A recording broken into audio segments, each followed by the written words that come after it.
We're being joined by Honorable David Ogewu, who is a member representing Oju Obi Federal Constituency in Benue State. He's also the Deputy Chairman, House Committee on Army. Thank you so much for joining us, Honorable. Thank you for having me this morning. Yeah, and I think it'll still be okay to say Happy Independence Day celebrations. Yeah, we are still in the mood of independence. Yeah, so we are still celebrating. Even though this mood seems to be quite quiet this season, you know, it wasn't a very loud celebration. Even in some states, yes, took it a notch up, but at the federal level, it seems to have been pretty quiet. Because you know, we are in a time of reforms, and so many reforms are ongoing.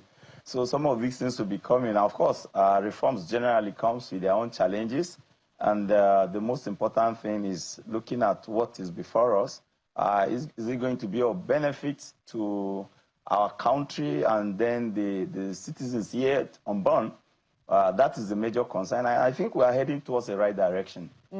Well, security is one area that continues to bother a lot of people. And when you look at what the president had to say about security, he didn't say a lot. I mean, just a little paragraph on the issue of security, saying that we're working diligently to enhance national security, ensuring our economy experiences improved growth and performance.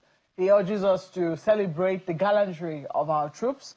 And then he also says that peace has returned to hundreds of our liberated communities in Northwest and Northeast, and thousands of our people have returned safely to their homes. But in recent times, the North Central region has been pretty troubled. I mean, you are from Benue State. I don't think we need to remind us what happened in Yelwata, what is still happening in some areas in Benue, some low-level conflict, which is still taking lives, but is not as loud as what happened in Yelwata. So as somebody who is the Deputy Chairman, House Committee on the Army, what exactly do you think we're lacking? What are the lapses that we're still witnessing that is still leading to the death of our people? Yeah, thank you so much for this wonderful and very important question. And then to be here, I want to first of all say that I need to commend Mr. President with the Renew Hope agenda. You know, as soon as he came into the office, was sworn, he swung into action. And then also the National Assembly, we also didn't relax. The Right Honorable Tajuddin Abbas, our able speaker, who is People's Speaker, and the 10th Assembly, we tag it as People's House. We also swing into action. And then privilege, I was made the Deputy Chairman, House Committee on Army. And I can tell you, without waste of time, we swing into action by inviting all the service chiefs. As soon as Mr. President constitutes the security heads, we invited them for an interaction to know what are the challenges, and they spoke to us. And then also in our various committee, without wasting of time, we swing into oversight to really go and see things for ourselves. And in some of this oversight, we saw a lot of things, you know, the welfare of these gallant troops, their families, the care, you know, these are things that were not okay. And then as soon as we came back, we put the report together and tabled it before the House. And then we had to intimate our President Bola Ahmed Tinubu, who said, oh, we can't delay, and immediately brought before us a supplementary budget that, in fact, half of it, or more than half of it, went to security immediately. And that is the result we have had. The result of, you know, not having explosive the way it used to occur. And also the roads that we can't even pass before. For instance, Abuja to Kaduna, you barely pass through that or use that road even daytime without being kidnapped or harassed. But today, you can even pass there at night. These were some of the things. And then some of these terrorists will also take to corner. You know, security also discussion are not things that we usually place on the public domain in details. We tend to manage them. There are some things you just keep and then work with them so that the enemies will not get to your plan to sabotage whatever is going on. Coming to my various states, of course, every security situation in every area has peculiar nature. Now, peculiar nature in the sense that sometimes we fail to also look at the root causes of this insecurity. And when it is not tackled, you are bound to have some of these problems. You will recall that in Benue State, what happened in Yelwata was really something that was heartbroken. We're all not happy. And then Mr. President came to condole with us. He made some very valid suggestions to us as stakeholders. And one of it was for us to sit round table and to look into it, because security is everyone's business. There are measures like both kinetic and non-kinetic. And when this is not explored, I can tell you that you will not get the desired result. And after he was about to, he said, find time, the governor and all the stakeholders in the National Assembly, sit down and then look at these things because of what he has seen and what he has heard, so that this should be put behind us. But I can tell you that much has not been done in regarding that. And also, you know, much has not been done regarding that? Regarding having some of these meetings to discuss on the round table. Because these kinetic measures are very, very, non-kinetic are very, very essential and very important. In fact, it's the first stage to use in tackling insecurity. Well, you, excuse me, I want to take you up on that issue of non-kinetic, especially since you've spoken about your state directly. In your state, part of what we heard after the Yelwata incident is that part of it was political. Can you confirm that? Well, I won't say generally it's political. Now, for instance, in my federal constituency, we don't have such issues. What did I do? It was very simple. When these things, we saw some of this intelligence coming, I went back home, called my youth, some of the elders, the traditional rulers, the clergy, and I told them, this is our land. No one must invade this land. If for any reason you find any strange person in this community, please alert us. And then I went further to take motions in the House to grant us a forward operation base. And that was granted, and then that was stationed. And I told them, as soon as you get these informations, let me know. We tell the officers on ground to swing into action. And that has kept Ojuobi Federal constituency in peace. You will never hear of this because we are working together. So this non-kinetic measure is the first thing to do. So why is it so difficult to achieve it in other parts of Benue? You know, that is one thing, you know, that we all have to speak to ourselves, and we keep speaking. And I believe, you know, this time, I think they might call for such meeting, and then our opinions also will be counted on. Who is the day that will call for such meeting? Of course, we are all the stakeholders. Of course, the governor of the state, we have to extend, you know, some of this invitation. And then also, God, so merciful to us, we have the Secretary of the Federation, Senator George Akume, also himself. And then with the whole of us in the National Assembly, we sit down, and with some of these, our elderly people in the state, I believe so much well that we can get to the root of some of these things, because there is no criminal that will come to your house without an insider. It's not possible. No one can come here to, just as we are in this studio, no one can come here and access this studio easily and know the nooks and crannies of this studio without an insider. There must be someone who is leading them. So, and I always said, in tackling insecurity, I tell people that care to listen, there are some very strong stakeholders we don't need to play with. And I put it across to them anytime I'm speaking. One, the clergy, being a Muslim or a Christian. Some of these people go to church, they go to mosque. There is no clergy that will say he doesn't know his congregation. The traditional rulers, there is no traditional ruler that will say that he does not know his children. And then some of these are our fathers.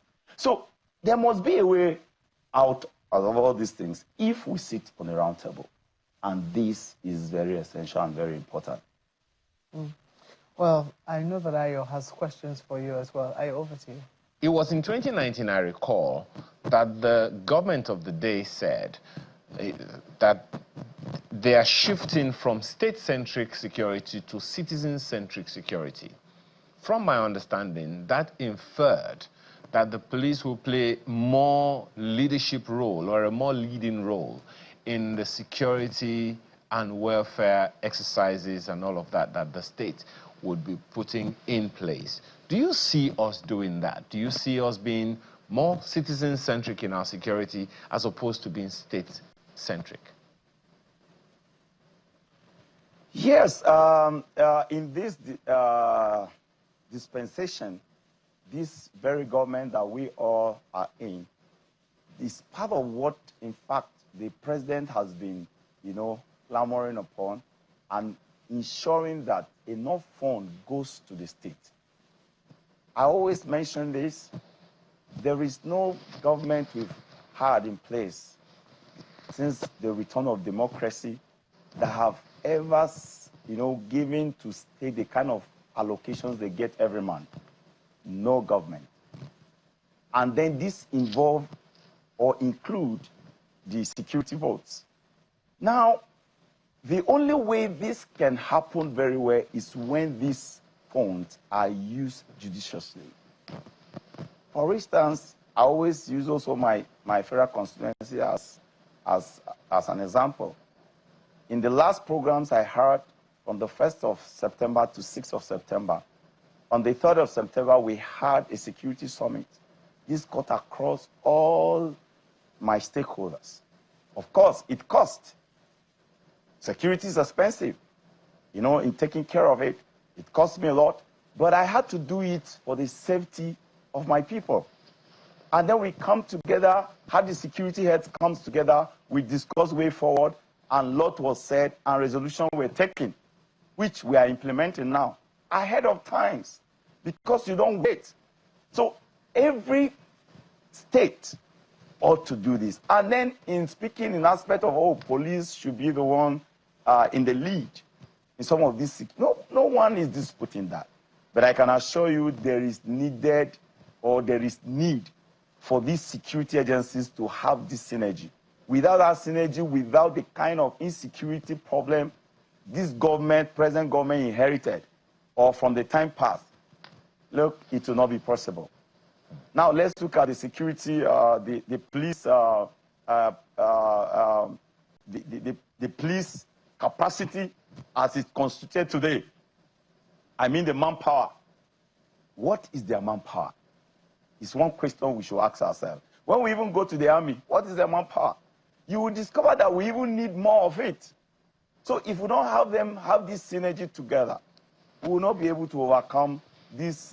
It's a guerrilla warfare, as a matter of fact. Well, be able to overcome it sounds them. to me, Honorable, that you're saying essentially that the states, from some of the things you said earlier, that given the challenges and limitations of the security apparatus that we have, that the states ought to do more. Now, one of the arguments that have been put forward is that the states do not control the police, the states do not control the army, the states do not control any security apparatus. And even the attempts by various regions to come up with their own security, peculiar security infrastructure have been frustrated. What really, in your opinion, can the states do now when they do not control these security agencies? My brother, I will disagree with you when you say they are not in control. Are they in control? Every governor, yes, every governor of a state is the chief security of that state. As a matter of fact, do you know if the president is to visit a state, they have to send, that signal to the state government. What is that signal about? To tell, these are the situations, these are the situations. This tells you that they are in charge. Now, when we speak about... But they have argued, my apologies, Honorable, they have argued that sometimes, particularly if they are in opposing political parties, that sometimes security instructions can come to the police or to the soldiers in those environments, in whatever state there is, and overrule whatever the governor says. Is that correct? Well, I have never had that. I've not seen a governor that have come up to say that to my hearing, but I can tell you that this particular government, led by President Bola Ahmed Tinubu, has given that free operation to every state governor. And also, you can also attest to it. Look at some of the opposition governors today. Look at how they are working in their state. And some of them are saying it openly, even on media, that they praise the president for giving them that free hand and giving them this such amount of funds that they are accessing today to be able to develop their state. They are saying it without hiding it. So how will an opposition governor maybe go somewhere to say a different thing? So I disagree with you, my brother. I can tell you that if it has happened before, that was before, but in this government, it's not happening. They have all the free dealings, even with the security chiefs back in Abuja, and then to their various states. Most of them even request for some of these heads of security in their various states, to the best of my knowledge. And they discuss, and you see some of them, also not to say much, some advice have been given by some of these heads even in their states. How well did they hit to it? It's another question. And then when they are saying they are deprived, maybe trying to set up their own security outfit, another question we need to ask ourselves, what is the motive behind it? What is the motive behind it? I mean, the National Assembly, so many people are speaking about state police and all of it. And then we ask ourselves, if with some of what some of these our state leaders are the way they are operating, and then they are being authorized to have these state police, are you sure some people can even access the state? It's one big question. But you can't generalize it because some of them are doing very well. So in the National Assembly also, we are looking at, okay, how do we checkmate? What do we put in place to make sure that this works, so that no one abused whatever is being put in place at the end of the day? So these are some of the challenges that are also confronting us as even lawmakers. We are ready to do our best and for the country to be in that safety that will bring development and growth to our people and for us to be happy as a nation. So let me quickly ask you, as we round off now, what are some of the quick things that you think can be done? First, in the current situation that we're in, what are some of the things that you would like to see? And even as the National Assembly resumes next week, what are some of the issues that you hope will come up first in some of the things that you people are going to be discussing and legislating upon? Of course, as we resume, we are still going to have the usual briefing we usually have with the security chiefs. And then from there, it will inform us the next thing to do and to plan for the next budget, what is needed to be added, what is needed to be done. And then from some of us, from our perspective, some of the movement, the oversight we've had, we'll be able to make various input. Already before us, there are some bills, to enhance security operations in the country. And we'll look at them deeply to make sure that this is taken care of in due time as we resume. Okay. Well, Honorable, I wish we had a little more time. We would have asked you some more questions, but we have to thank you for speaking with us this morning. Honorable David Ogewu is the member representing Ojuobi Federal Constituency in Benue State, and is also the Deputy Chairman, House Committee on the Army. Thank you once more. Thank you for having me.